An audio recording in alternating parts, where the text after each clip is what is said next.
What's going on, y'all? Sorry about the delay there. All right. Look, I hope everybody's having a good day today. If you celebrating Easter, which really you shouldn't, you guys be safe. Do everything in moderation and things like that. All right.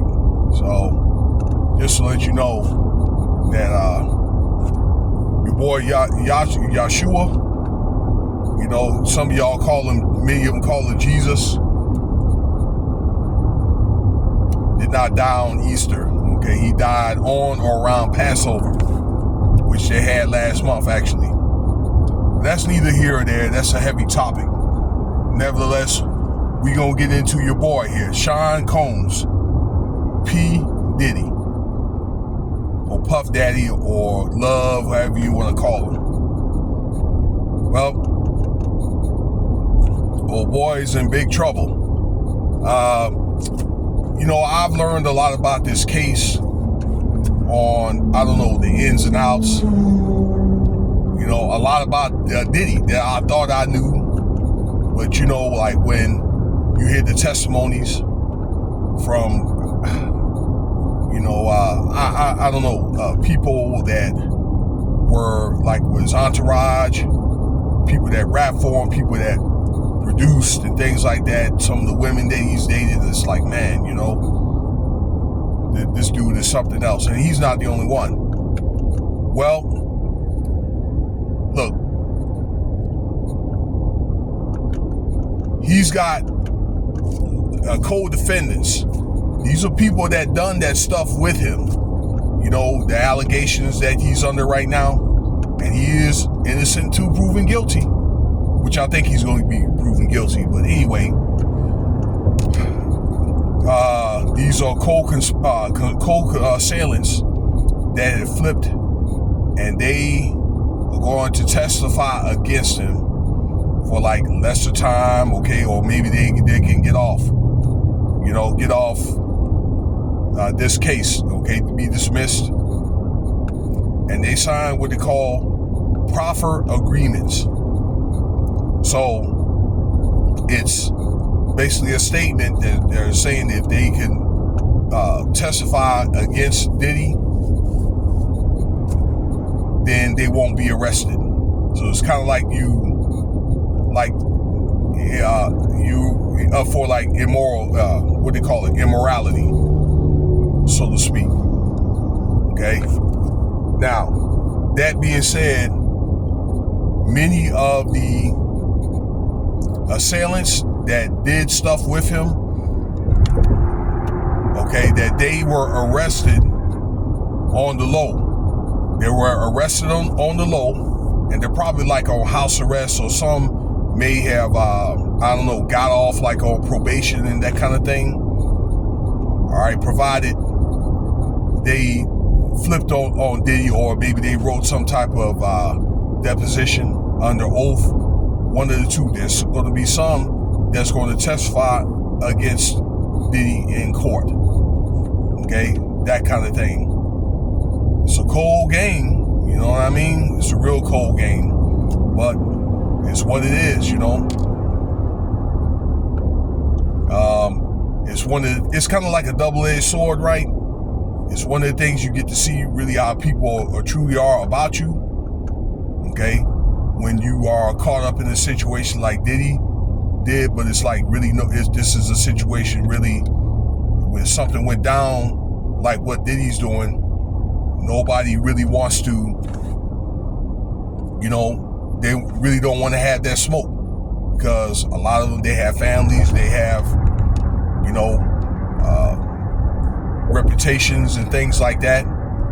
Okay, they have their own brand, all right, that they don't want to mess up. Now, some of these people that were involved in some of this stuff, that they are going to be probably testifying and bringing other people in on this as well. Okay, so even if there was like a witness, say they brought in a witness, right?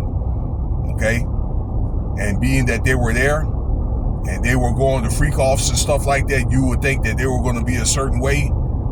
All All right, like they all like, I don't know, squeaky clean and this and that. You know, like you're gonna find out different. There's gonna be people weeping and a lot of doggone, you know, towels and Kleenex.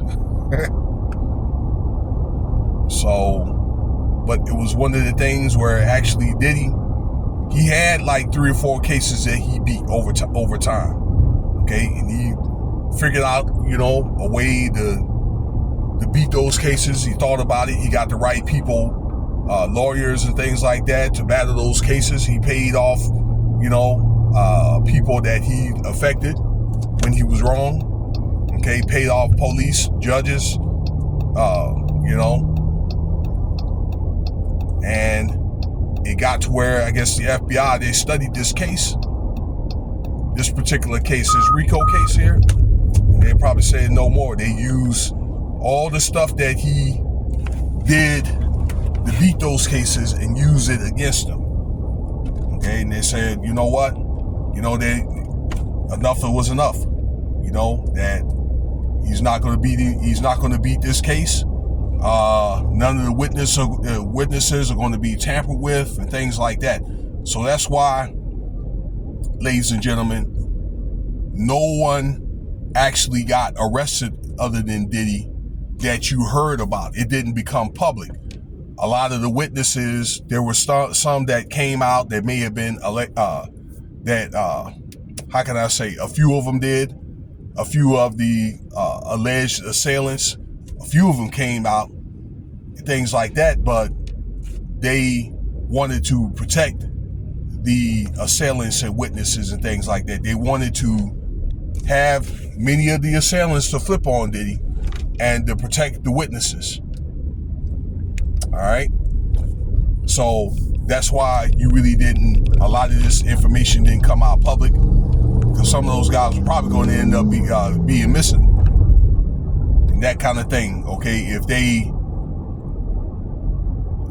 said anything lately, a lot of the indictments and things like that, a lot of the information and things were scratched out because they didn't want that information like public until the time of the trial. A lot of gruesome things happen at them doggone freak-offs. Okay? Minors are involved. You know, so as we get closer and closer to the case, now it's going to be held May 5th. So it was asked for a 2-month extension from Diddy, right? The courts had denied it. Said it was going to be May 12th. And now it's going to be back to May 5th, okay? Because I think they want to get this trial done. They want to get it out of the way, okay? Because it seems like it's going to be a slam dunk case against Diddy. There's just so much stuff stacked against him, okay? I'm thinking, and you know what? They're not going to accept the plea deal from him. I'm thinking the only thing that Diddy going to do